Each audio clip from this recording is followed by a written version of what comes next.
COLC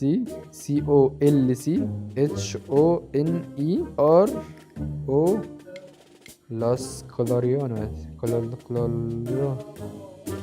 Los colchoneros. ومن أول يوم اتأسس فيه النادي وهم قرروا إن هم يعتمدوا على لعيبة من إقليم الباسك بس.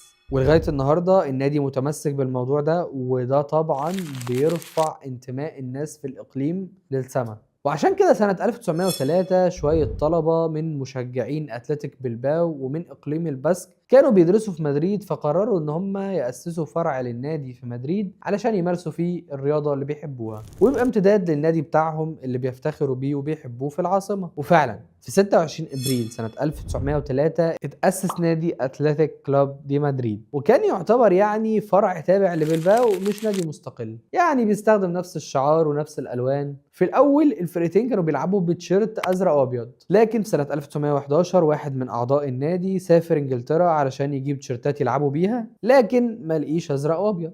طب اعمل ايه؟ لقى تيشيرتات فريق ساوثهامبتون ابيض في احمر، فعوضنا على الله نشتريها، فجابها، ومن ساعتها والفرقتين بيلبسوا ابيض في احمر. ومن هنا جه لقب لوس